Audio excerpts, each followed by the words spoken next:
아멘. 사도행전 2장 1절로 4절 말씀입니다. 사도행전 2장 1절부터 4절까지 말씀을 같이 함께 합독하겠습니다.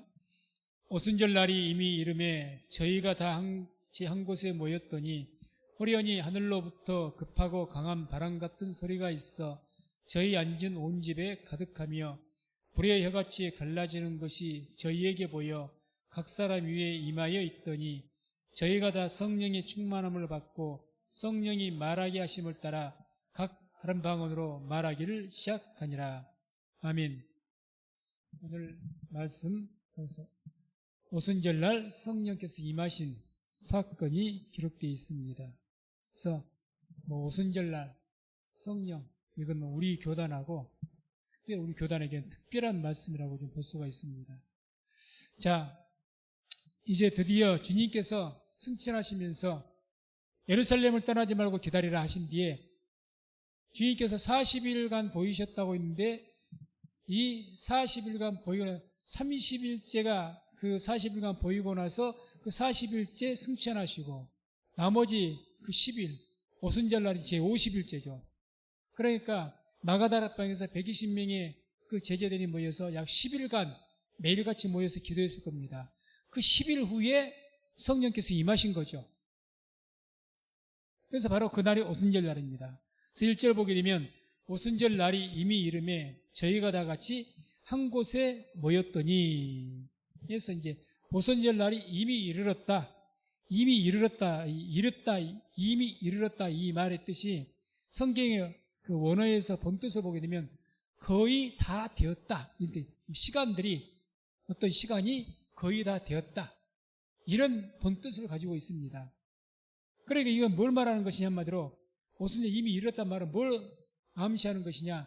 이미 이 날이 성령께 임하신 날 이미 예정되어졌던 날이었구나. 이걸 알 수가 있습니다.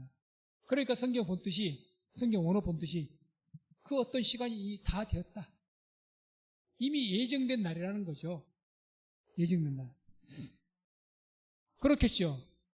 하나님께서 우리를 구원하신 것은 그냥 하나님께서 즉흥적으로 순간적으로 어떤 감정에 따라서 우리를 구원하시고 어떤 역사를 하신 것이 아닙니다. 하나님께서 우리를 구원하신 그 구원의 계획은요, 창세전부터 영원전부터 철저하게 계획되어 있습니다. 철저하게. 그렇다면 이 성령께서 임하신 날도 이미 예정되어 있었을 겁니다. 그게 성경적이죠.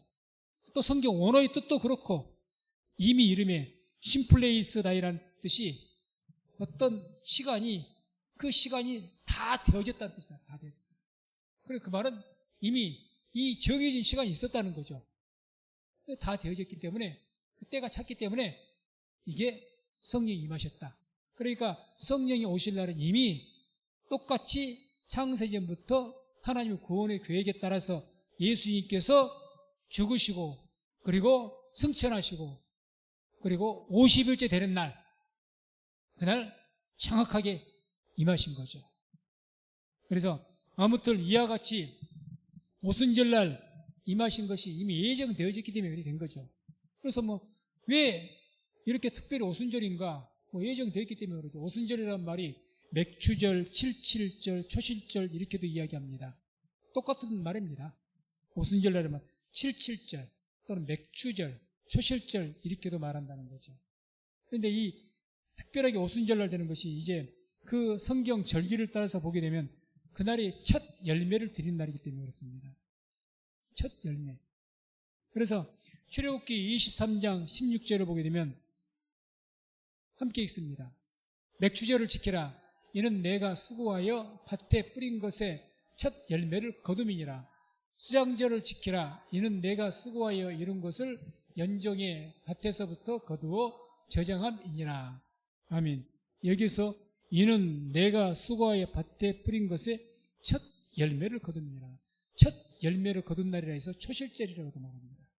오순절, 칠칠절, 맥추절, 초실절 똑같은 이야기라는 거죠. 그래서 이 맥추절이라고 되어 있죠. 오순절을.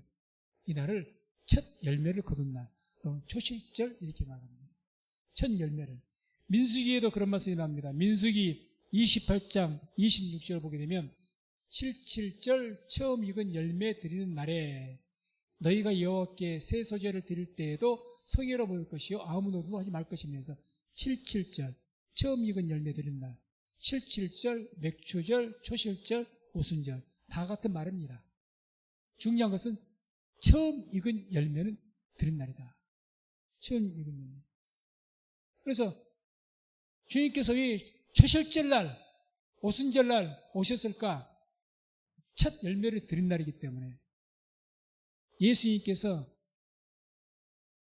첫 부활의 열매이시기 때문에 그렇습니다.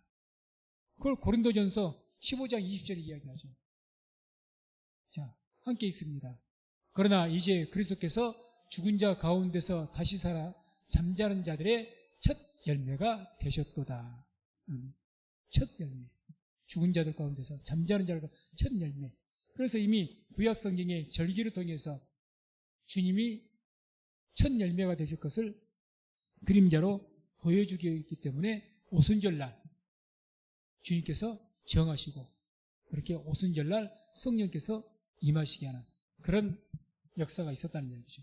그 다음에 특별하게 또 오순절날 성령이 임하신 것이 두 번째 오순절이라는 날에는 안식이 선포된 날입니다.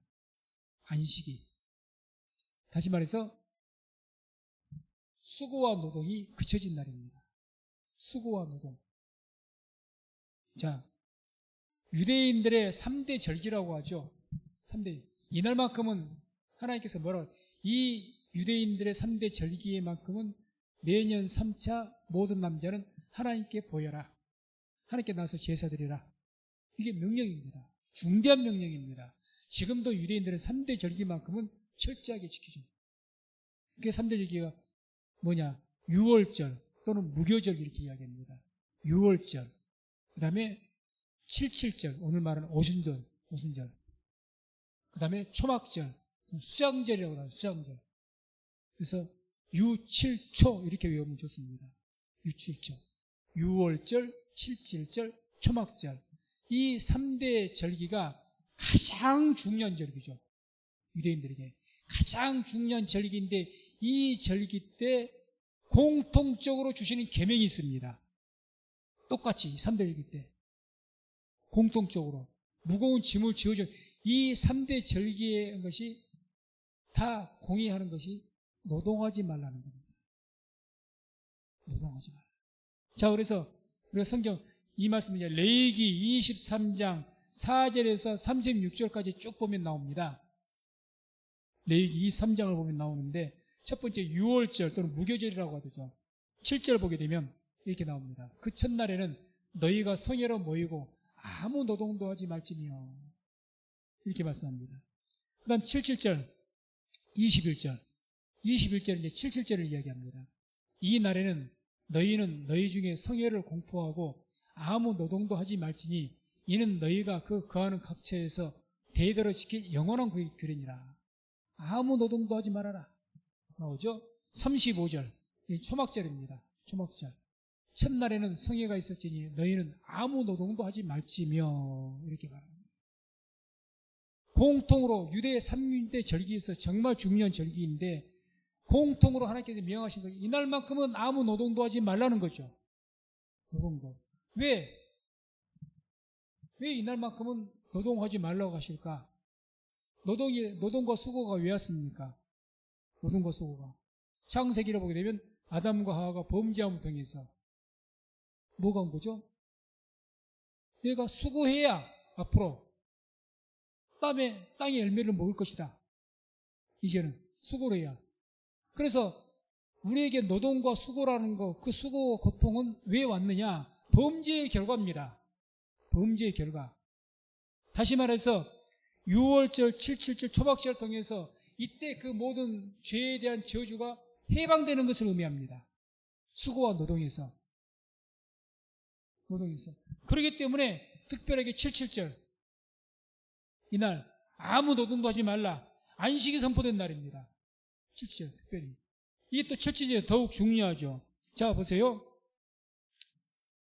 이 노동하지 말라는 것 우리가 뭐에서부터 나옵니까? 안식일 계명입니다. 이게 또 제7날 안식일을 복되게 해서 안식일을 지키라.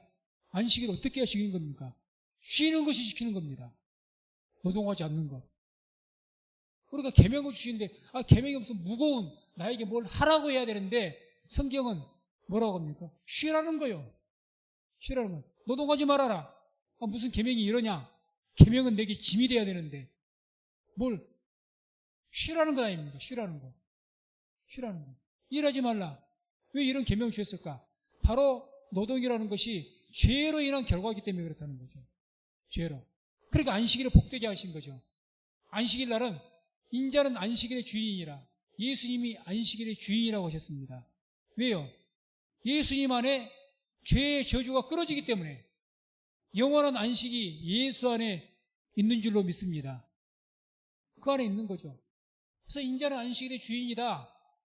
다 이게 이어집니다. 안식일보다 큰 날이 어떤 날이겠습니까? 오늘 말은 7.7절이죠.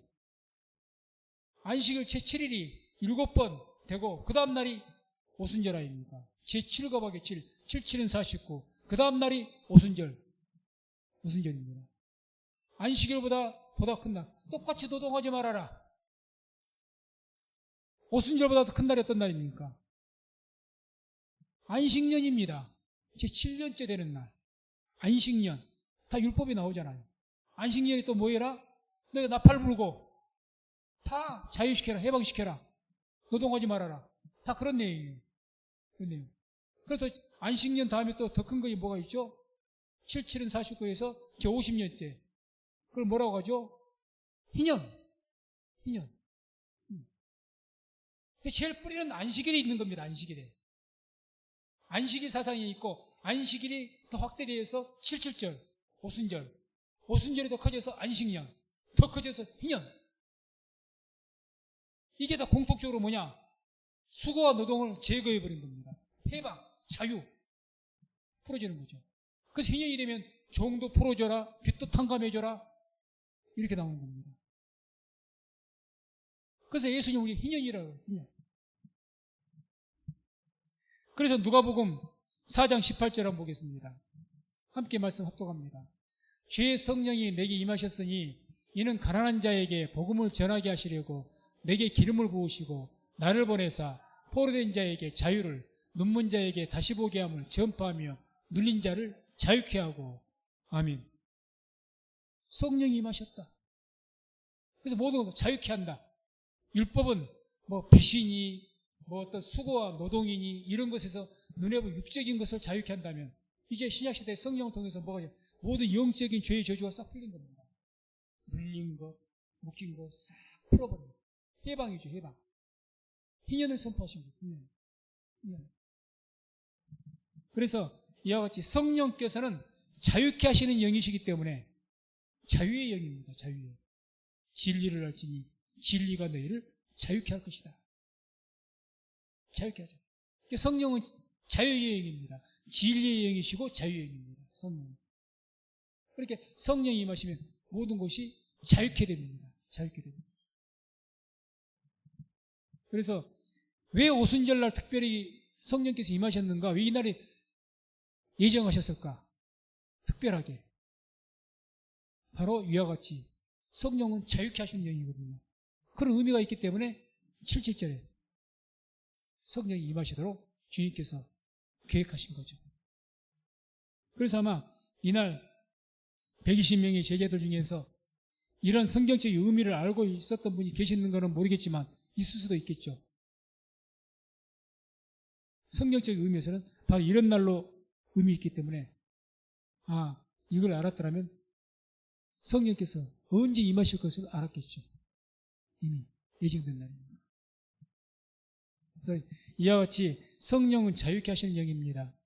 우리도 항상 사모하는 마음으로 이들 120명이 어떻게 성령을 받았죠? 충만함을 입었죠? 누구보다도 사모하고 성령을 기다렸기 때문에 성령 받기 위해서 매일같이 나와서 다 같이 모여서 어떻게 기도했다고요? 힘써서 기도했다고 그랬어요. 힘써서. 뭐 하려고? 오직 성령 받겠다고. 성령 받겠다고. 오늘날 동일할 겁니다. 성령께서는 이제 처음 임하실 때는 예정된 대로 오셨지만 지금은 이미 오신 성령께서 우리에게 다시 한번 하나님의 영으로 충만케 하시는 것은 우리가 사모하는 마음으로 힘쓰고 애써서 충만함을 받기를 기도하면 성령께서는 다시 한번 우리를 언제든지 충만케 하실 줄로 믿습니다. 성령 충만하면요 정말 자유케 됩니다. 성경 보세요. 막 자유케 되니까 베드로 보세요.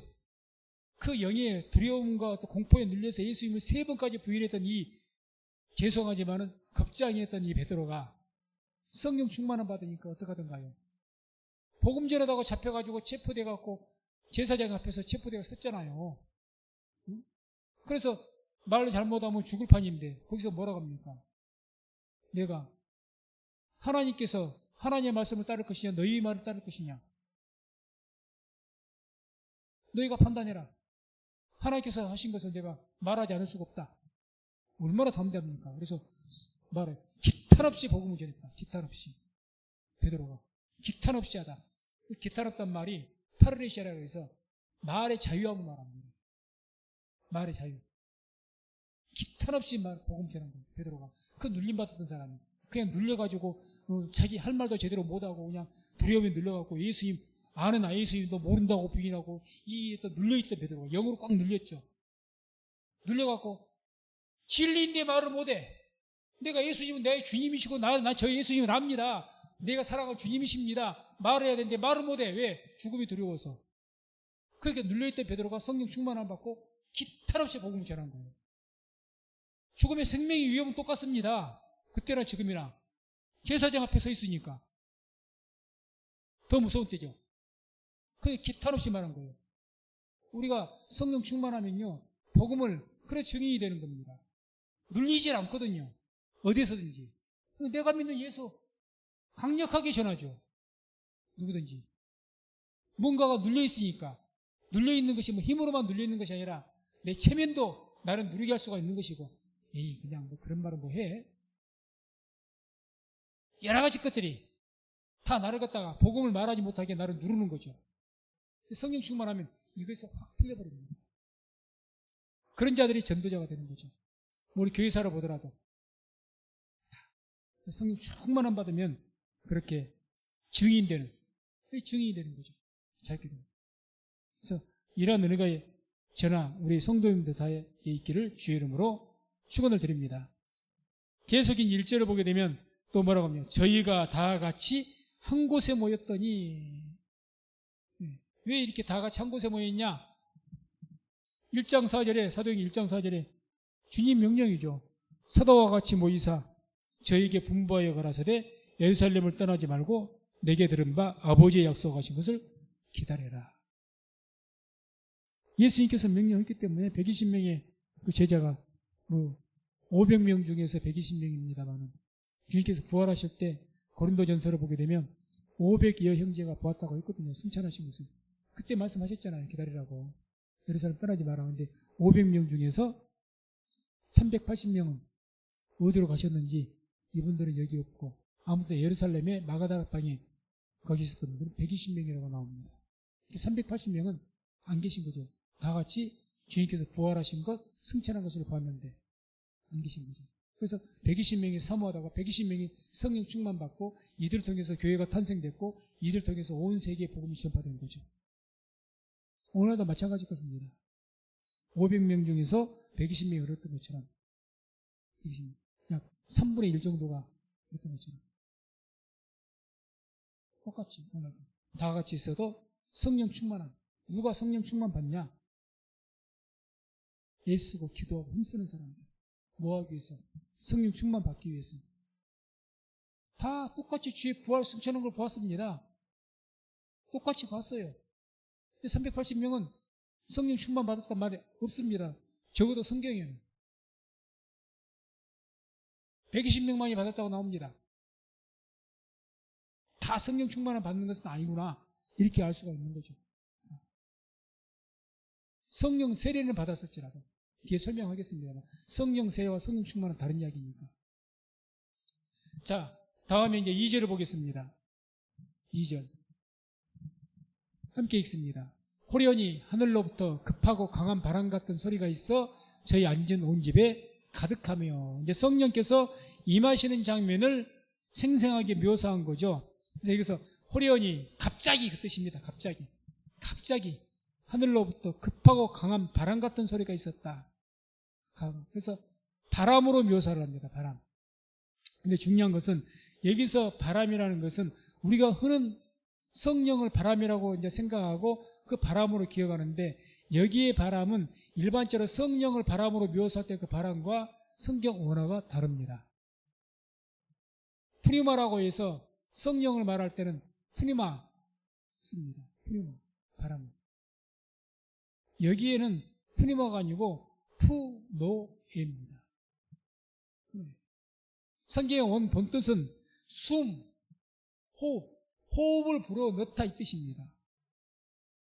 우리가 풍선에다 입으로 훅 불어서 풍선을 부는 것처럼 호흡을 불어 넣는 것, 그때 쓰는 단어입니다. 호흡이란 단어입니다. 호흡.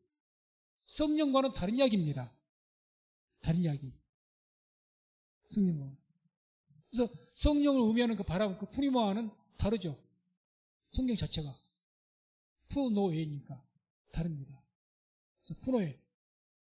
그래서 뭐, 요거는 뭐 명사고 이건 동사이기 때문에 그런 건 아니냐. 그런다면 원어가, 근원이 똑같겠죠. 근데 똑같이 푸니마도 명사고 푸노에도 명사입니다. 달라요. 각기 다른 이야기를 말하는 겁니다. 다른 이야기. 그래서 이걸 봤을 때 이거 뭘 우리가 생각할 수가 있느냐. 창세기 2장 7절을 보면 여호와 하나님이 흙으로 사람을 지으시고 생기를 그 코에 불어 넣으시니, 불어 넣는 것을 묘사하는 거죠. 지금 그러니까 성령께서 바람같이 임하셨다는 것은 무슨 말이냐. 강한 바람같이 강하게 지금 120명에게 하나님의 생기를 불어넣는 겁니다. 하나님의 생명을. 그것을 지금 묘사한 겁니다. 진흙을 빚어가지고 하나님께서 그 죽은 진흙을 그 안에 하나님의 생명을 확 불어넣어서 생명이 되게 하신 것처럼 지금 120명이 죽은 영이죠. 쉽게 말하면 죄로. 이들을 하나님의 성령을 통해서 살린다는 겁니다. 살린다는 거. 그걸 의미하는 거죠. 사도행전 17장 25절에도 똑같이 푸노에라는 단어가 사용되는 곳이 나오는데, 보게 되면 또 무엇이 부족한 것처럼 사람의 손으로 섬김을 받는 것이 아니니 이는 만민에게 생명과 호흡과 만물을 찌으시는 자이십니다. 그래서 호흡을 말합니다. 호흡. 이게 푸노에입니다. 푸노에. 그러니까 성령이 우리에게 임하셨다, 바람처럼 임하셨다, 이 말은 하나님께서 하나님의 영으로 지금 120명에게 하나님의 생명을 불어넣고 계시는 것을 의미한다는 거죠. 불어넣고 있는 것. 이게 성경의 본 뜻입니다. 급하고 강한 바람, 능력을 나타내는 그런 의미가 아니고, 지금 바람을 불어넣고 진흙의 생명을 불어넣어서 생명이 되게 하신 것처럼 죽은 영혼들을 하나님의 영을 불어넣어서 그 영을 지금 살리시는 일입니다. 살리시는. 그게 처음 성령이 임하신 거죠. 그러니까 이때는 지금 이 사도행전 2장 이때는 성령 세례와 함께 성령 충만이 같이 임해버린 겁니다. 같이 동시에. 그럴 수가 있죠. 그렇죠. 그래서 하나님께 영적인 생명을 불어넣는 모습을 의미하는 것이고, 그 다음에 이제 3절을 보게 되면 또 성령의 임재를 또 묘사하는 함께 있습니다. 불의 혀같이 갈라지는 것이 저희에게 보여 각 사람 위에 임하여 있더니. 자, 분명히 뭐라, 불의 혀같이 갈라지는 것이 어떻게 해요? 저희에게 보여. 분명히 눈에 보였다는 겁니다. 그러니까 우리 머릿속에 생각을 한번 해보세요. 우리가 생각하는 불 맞습니다. 불. 뜨거운 불. 이 불이 머리 위에 각 사람 120명의 머리 위에 다 불이 지금 있는 불꽃이 있는 거예요. 그러면 우리가 생각하는 불 같으면 머리가 얼마나 뜨거울까? 머리카락 다 타버리겠잖아요. 머리가 익어버리겠잖아요. 이런 세상의 불이 아니라 거룩한 불을 의미하는 거죠. 거룩한 불. 자, 이런 불이 구약 성경에도 나타납니다. 이런 불이. 자, 출애굽기 3장 2절 보겠습니다. 출애굽기 3장이 함께 있습니다. 여호와의 사자가 떨기나무 불꽃 가운데서 그에게 나타나시니라. 그가 보니 떨기나무에 불이 붙었으나 사라지지 아니하는지라. 아멘. 자, 떨기나무에 하나님의 불이 붙었어요. 근데 그 나무가 어떻게 돼요? 타질 않았답니다. 타질 않았대요. 거룩한 불이죠. 어떻게 불에 떨기 나면 마른 지푸라기 같은 그런 나무가 됐는데 불이 안 붙겠습니까? 불이 붙어야 맞잖아요. 타서 없어져야 되잖아요. 그러니까 모세가 놀란 것도 저 산 밑에서 보다가 분명히 산에 불이 붙었는데 이 떨기나무는 그냥 앙상한 가시나무와 같은 것이니까 불만 붙었다면 금방 사그라질 것인데 지푸라기 같이 아무리 봐도 안 사그라지니까 그게 이상해서 올라가 본 것 아닙니까? 왜 저 나무는 안 사라지지 하고 올라간 거죠. 거기서 하나님 만난 것이고 거룩한 불이죠. 어떤 물질을 태우는 불이 아니라 그 불이 지금 임한 겁니다. 다시 말해서 성령 하나님이 임재하신 것을 묘사합니다. 성령의 임재, 하나님의 임재죠. 임재. 그게 이걸 왜 제가 이제 이것을 상세히 이렇게 말씀드리냐? 많은 경우가 뭐 성령은 불, 능력, 바람, 성령, 권세 막 이런 쪽으로 이 막 성령 희화화시킨다고 할까요? 그렇게 하다 보니까 성령을 또 인격의 성령님이신데 성령은 하나님이세요. 성령은 하나님이십니다. 아멘. 예수님 하나님이십니다. 성령은 또 예수의 영이라고 합니다. 예수의 영. 자, 이렇게 하면 그냥 말씀 나왔으니까 정리해보죠. 우리는 삼위일체 하나님을 믿습니다. 삼위일체. 성경에 삼위일체란 말은 없어요. 근데 왜 모든 기독교 개신교에서 삼위일체 하나님을 교리적으로 고백하느냐? 성경의 전체 흐름이 성삼위일체를 묘사하기 때문에 삼위일체란 단어는 없지만 명백하게 이야기하기 때문에 삼위일체 하나님을 인정하고 믿습니다. 이거 모든 개신교가 다 통일됐어요. 자, 삼위일체란 말이 무슨 성부, 성자, 성령이 하나님이시라는 거예요. 동일한. 그래서 이렇게 묘사합니다. 삼위일체 신앙의 고백은 성령께서 어떻게 나오시냐? 성령께서는 하나님에게서 나오셔서 또 그 예수님을 통해서 우리에게 오신다는 겁니다. 성령께서 하나님을 통해서 나오셨고 그 성령이 나오셔서 예수님을 통해서 우리에게 오신다. 그래서 성령은 예수의 영이라고 합니다. 예수의 영. 또는 하나님의 영. 예수의 영. 성경에 나오죠? 나온 이야기고 성령은 하나님의 영 또는 예수의 영. 다 같은 말이 되는 거죠. 성삼일체이십니까? 성삼일체. 그래서 이 불의 혀같이 바로 가시떨기 나무에 나타나신 것처럼 그리고 성경에서 구약 성경에는 주로 하나님의 영광이 임할 때마다 뭘로 임합니까? 불로서 임하셨거든요. 불로서. 구약 성경은 불로서. 하나님이 임재하셨다는 것을 묘사하기 위해서 불로 임하신 거죠. 하나님의 임재. 임재하신 거죠. 이 외에도 이제는 특별히 예수님에게 성령이 임하실 때는 좀 양상이 달랐습니다. 예수님에게 성령께서 어떻게 임하셨느냐? 우리 사람에게 임했을 때는 불로서 하나님의 임재하심으로 살았는데 예수님에게 성령이 임하실 때는 어떻게 임하십니까? 요한복음 1장 32절 보게 되면 요한이 또 증거하여 가로되 내가 보매 성령이 비둘기같이 하늘로서 내려와서 그의 위에 머물렀더라. 성령이 비둘기같이 임하셨다. 불로서 임하신 거잖아요. 여기서는 우리에게 임하셔서 사람이 불로서 임하신 것은 하나님으로서 우리에게 임하신 것을 묘사하고 하나님의 본체가 하나님이 임하신 것을 가르쳐주기 위해서 말씀하신 것이고 여기서 성령이 임하신 것은 성령의 어떤 성격 그 성령의 어떤 성품, 성격 아무튼 그렇게 그것을 지금 묘사한 성령님이에요. 비둘기같이 뭐뭐 같다. 이 비둘기같이 임하셨다는 의미는 뭐냐? 자, 아까 제가 말씀드렸죠. 성령이 성부 하나님을 통해서 예수님을 통해서 우리에게 오신다고 했죠. 그러면 하나님이 이전에 성령의 거처가 어디입니까? 예수님입니다. 그리고 예수님과 성령의 거처가 성부 하나님의 안에 있는 겁니다. 무슨 말인지 이해하시겠습니까? 그래서 다 본 거처는 하나님이신데 그 안에 예수님이 계시고 그 안에 성령님이 계신 거예요. 그 안에.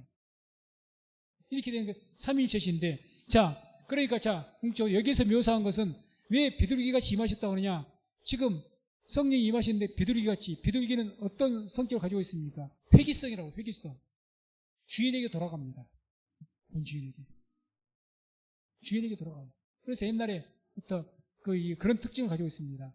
옛날 구시대 그 전쟁 때 그 어떤 편지 같은 것을 보내는 그런 어떤 동무, 다른 것도 그러지만 비둘기 같은 것으로 보내면 반드시 보내면 다시 주인에게 돌아오는 거죠. 비둘기가 자기 주인에게 돌아가는 것처럼 성령께서 자기의 거처인, 자기가 나온 곳이 어디입니까? 예수입니다. 그렇게 성령께서 임하셨다. 이걸 묘사하기 위해서 비둘기 같이 이렇게 봅니다. 여기서 성령의 어떤 성향, 어떤 그런 어떤 것을 묘사한 것이고, 우리에게 불과 같이 임하셨다는 것은 하나님으로 임재하셨다는 것을 말씀한 거죠. 하나님으로서. 하나님의 영으로서 임하신 것. 그래서 이와 같이 성령께서는 임하신 것을 우리가 볼 수가 있습니다. 그래서 오순절 사건은 하나님이신 하나님의 영이 우리에게 임하신 사건을 지금 증거해주고 있는 사건입니다. 하나님의 영이. 자, 이렇게 이제 성령의 임재하심이 이렇게 있었는데, 이게 구약시대와 신약시대와 성령이 임하시는 것이 또 양상이 다릅니다.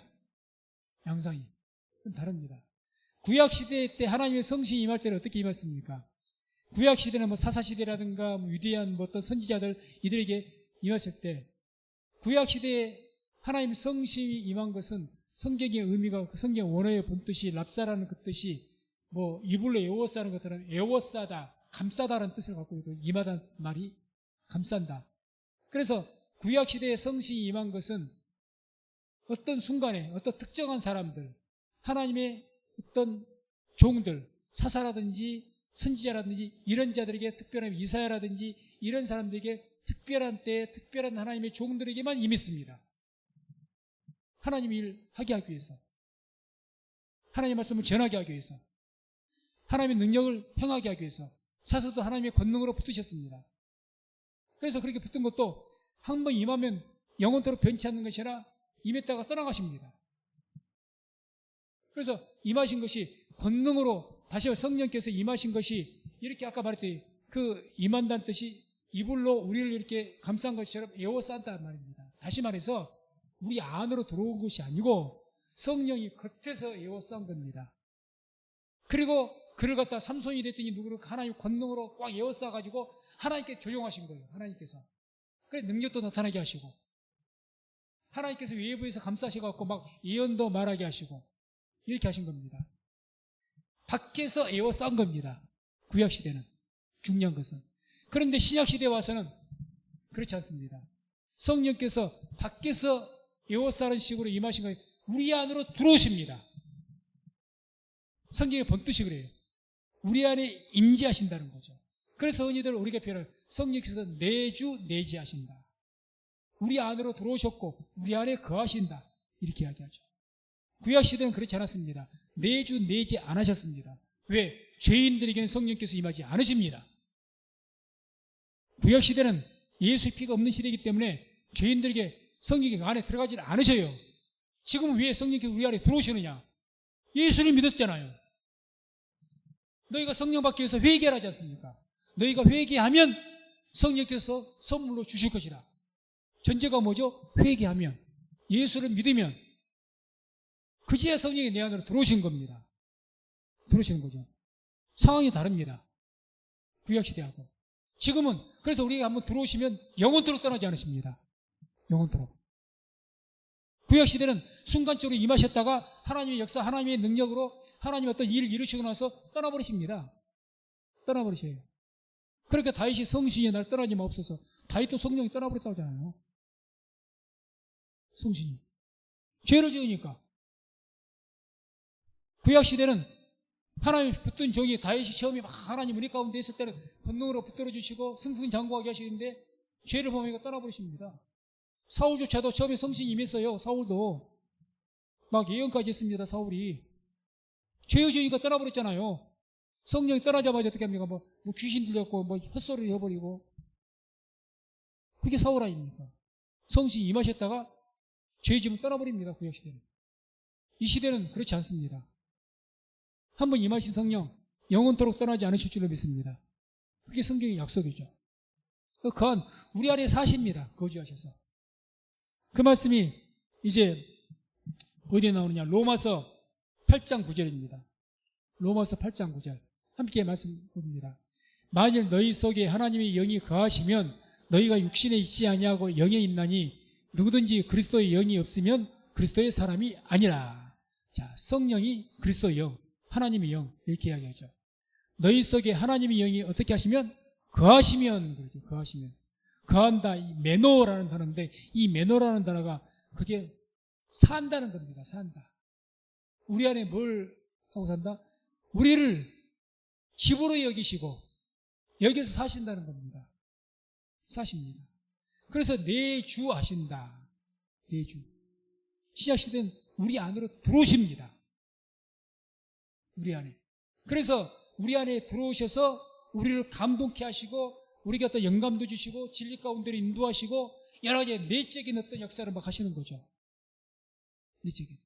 그러니까 구약시대는 막 성령이 충만케 해서 하나님의 특별한 목적을 이루기 위해서 막 삼손같이 놀라운 능력과 또는 기적과 이런 것들을 많이 행하셨다면 이제 우리 안에 들어오신 것을 주로 하시는 일이 일반적으로 성령께 하시는 일이 진리를 깨닫게 하시고 또 우리 성령 가운데 인도하시고 주로 사역이 그렇게 많이 하십니다.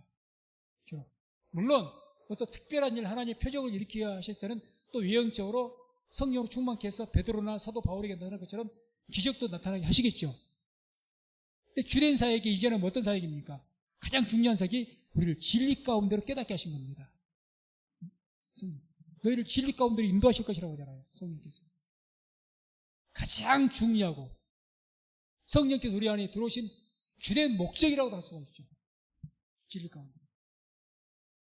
그래서 지금도 우리가 하나님의 성령께서 우리 안에 계셔야 말씀을 들을 때 그 말씀들을 깨닫게 되고 우리가 진리를 깨닫게 되는 은혜가 있는 줄로 믿습니다.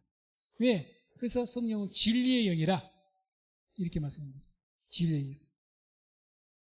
그래서 구약시대는 특정한 백성들에게 하나님의 뜻을 이루기 위해서 어떤 종들에게 성신이 순간순간 임해서 했다면 신약시대는 특정한 사람이라 믿는 모든 자에게 성령이 임하십니다. 누구든지 예수를 믿기만 하면 그에게 성령이 임하실 줄로 믿습니다. 지금은 제한이 없어요. 제한이.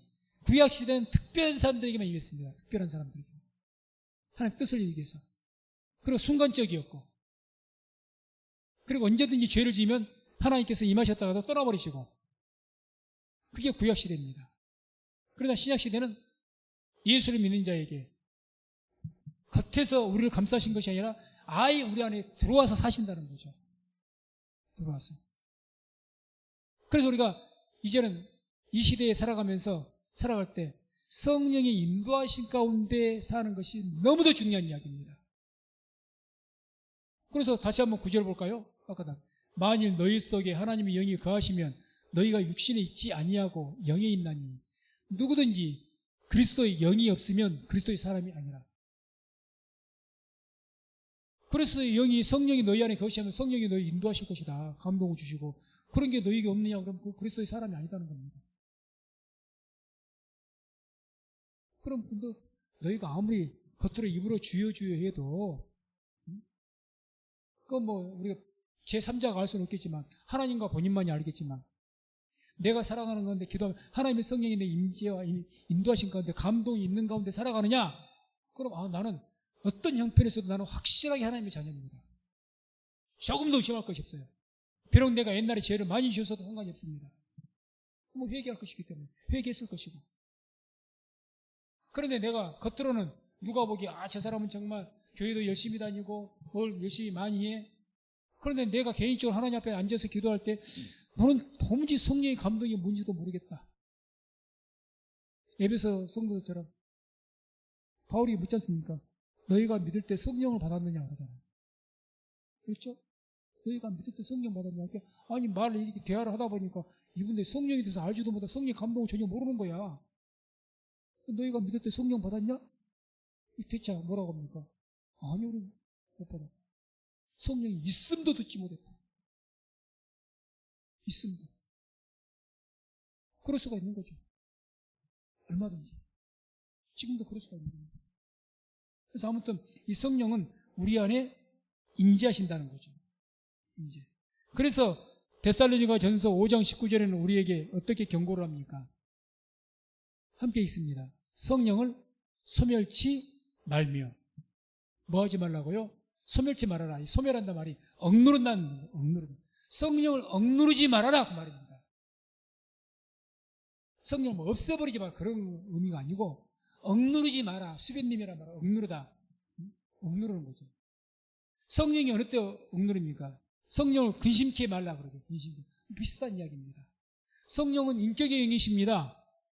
그냥 뭐 인격도 없고 그냥 능력이고 뭐 파워만 있는, 막 속된 말로 뭐 거친 말로 표현한다면 성령은 무슨 배터리 같은 에너지의 근원 같은 그렇게 생각한 경우도 옛날에 참 그런 경우가 많았습니다.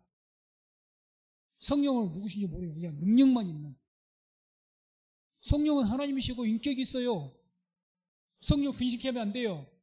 성령 소멸하면 안 됩니다. 성령 억누르면 안 됩니다. 어느 때 억누르겠습니까? 우리가 계속 죄를 지어보십시오. 성령은 근심하시고 성령은 억누림을 받습니다.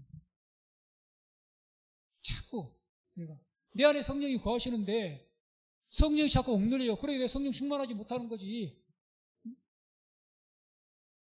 그래 살아가는데 아무 어떤 믿는 자로서 빛과 소금에 아무것도 나타나는 것이 없어요. 믿는 자로서. 뭐가? 성령 충만한 모습이 나타나야 되는데 그런 모습이 전혀 없어. 안 나타나. 그렇다고 또 믿지 않는 것은 아니야. 왜? 내 안에 성령이 계시니까. 억눌려 있으니까. 소멸치 말라는 거죠. 제가 소두에 성령 세례와 성령 충만은 다르다고 있습니다. 성령 세례라는 것은 단 일생에 한 번 있는 사건입니다. 일생에. 성령 세례만 침례를 말하죠. 이게 침례를 받을 때, 물 침례를 받을 때 함께 임할 수도 있고, 먼저 성령 세례를 받는 사람도 있고, 뒤에 받는 사람도 있고, 이거 뭐 그 시기는 우리가 알 수가 없습니다. 다 다르니까. 아무튼 성령 세례는 하나님께서 한 번 거듭나게 하실 때 성령 세례가 임합니다. 성령 세례. 예수님 영접했습니다. 영접에 회개해서 영접하고 예수 나의 구주로 고백했습니다. 그때 성령 세례가 임하죠. 그때 내가 구주에서 성령 세례가 확 임하게 되니까 내가 확 거듭나요. 비로소 영적인 세계를 깨닫게 되고 하나님을 예수님 나의 구주로 모시고 이렇게 되어집니다. 이게 성령 세례 사건이에요. 이것은 모든 사람 다 일생에 한 번 있는 사건입니다. 일생에. 그래서 우리 여기 있는 모든 분들 다 성령 세례 이미 다 받았어요. 그래 거듭났기 때문에 지금도 아무리 여러 가지 힘들고 내게 교회를 다니면서 어려운 일이 있어도 그래도 교회를 떠나지 않고 예수님 나의 주로 고백하고 그래도 신앙생활하는 것은 성령 세례를 받았기 때문에 지금 여기 내가 남아있는 겁니다. 그게 증거예요. 내가 청년들에게 제자 훈련하면서 여러분들이 아무리 지금 그것을 느끼지, 성령은 눈에 보이지도 않고 손에 잡히지도 않고 느껴지지도 않는 것인데 여러분들 성령께서 계시는데 그걸 뭘로 할 수 있느냐? 지금 여러분들이 제자 훈련을 받고 있다는 것을 보면 성령 세례를 받은 것이라고 했어요. 네. 성령 세례를 받지 않으면요 참여 안 씁니다. 그런데 참여 안 합니다. 안 합니다. 왜? 성령 세례를 받으니까 뭔가 모르게 내가 그런 영적인 말씀을 사모까지는 안 해도 그걸 받아들이게 만들고 내가 예수 안에 거하게 만들고 그래서 참 우리가 보세요. 살아가면서도 저분은 교회를 다니면서도 교회 다니면 열심히 하면서 살면서 복을 받고 그랬으면은 교회 열심히 다니는 게 이해를 하겠는데 어떤 분은요 정말 열심히 교회 다녀도 고난이 많은 분들 많거든요. 고난 많은 분들 많아요. 저는 목회하면서 어떤 목사님들 보게 되면 정말 목회를 하면서 힘들게 목회하는 분들 정말 많습니다. 정말 많아요. 정말 당장 자식들을 먹여 살리지도 못하는 그런 목사님들 진짜 많아요. 지금도 목회하기 위해서 그냥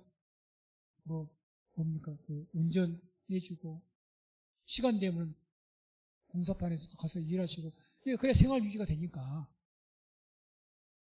얼마나 많은 줄 아십니까? 그런데 왜 목회를 하실까? 목회자가 어디 모였습니다. 그냥 목회 안 하고 평신도로 살면서 그냥 사시면 되지. 붙드심이라는 게 있습니다. 붙드심. 똑같습니다. 성도인들. 저 집사님은 저 신앙에서 오랫동안 하면서 예수 믿었다고 해서 복받기는 그냥 살아가는 것을 보니까 날마다 애들 문제 생기지, 집안에 문제 생기지, 남편 문제 생기지, 뭐 심지어 그러다 보면 뭐 이혼하고 뭐하고 별별 사건이. 그래도 교회로 다녀. 저러면 그만 실망해갖고 안 다닐 만도 할 것 같은데 다녀봐야 소용이 없다고. 사실 그런 분들도 덜 있어요. 교회 10년 다녀봤더니 아예 아무 필요 없네. 그런 분들도 있어요. 그분들 성령 세례 안 받았다고 보거든요. 안 받았기 때문에. 성령 세례 받으면요 뜻이 있습니다. 그렇게 다니는 거예요. 그게 성령 세례 한 번 받으면 유일한 거예요. 단회적입니다. 사건 성령 세례. 근데 성령 충만은 반복적으로. 성령으로 충만했다가 또 하나님 근심케 하면 어떻게 됩니까? 이 시대는 구약 시대가 떠나가신 것이 아니라 성령께서 소멸되신다니까. 우리를 인식하시고. 그러니까 성령 충만하지 못했다가 소멸됐다가 또 충만했다가 소멸됐다가 이게 우리들의 삶입니다. 분명한 것은 충만은 언제 되느냐? 사모할 때 성령 충만의 역사가 일어난다는 거죠. 두말할 필요가 없는 거죠. 사모하고 열심히 하나님 말씀을 주야로 묵상하고 막 했을 때 성령 충만이 임하는 것이지 그냥 성령 충만이 임하지는 않습니다. 성령 충만하게 되면 영적으로 육적으로도 자유함을 얻게 되는 그런 역사가 있는 줄로 믿습니다. 이게 성경의 진리죠. 다음에 이제 4절 후반절 보게 되면 성령이 말하게 하심을 따라 다른 방언으로 말하기를 시작하니라. 방언에 대해서 자세한 것은 다음 주에 하겠습니다만은 방언을 말을 했는데 방언이라는 이 단어가 글로사라는 단어거든요. 우리나라 본뜻은 혀란 뜻입니다. 혀. 단순히 혀란 뜻이죠. 또는 또 소리, 소리. 글로사라는 뜻이. 그러니까 어떤 이 방언은 외국어를 말하는 것이 말이 아니고 외국어. 그러니까 우리가 말하는 어떤 방언, 어떤 소리를 말하는 거죠. 그래서 이렇게 말하는데 그 다른 방언으로 말하기 시작했는데 여기서 성령이 말하게 하심을 따라 해서 말하게 하셨다, 이 하셨다는 이것이 성경 본뜻은 주었다는 뜻입니다. 주었다. 기도미라는 단어인데 주었다. 그러니까 쉽게 표현해서 성령께서 말하게 하심을 따라 이 말은 성령께서 말씀을 주심에 따라 하게 됐다는 거죠. 성령이 내게 말씀을 주었다. 주신 말씀을 한 거예요. 주신 말씀. 그래서 이 지금 성령 마가다락방에 2장에 성령께서 임하셔갖고 방언을 말하게 됐는데 이 방언은 어떤 말을 했습니까? 그 방언의 말에 그 어떤 말인데 그 내용이 11절에 나오잖아요. 2장 11절. 뭘까요?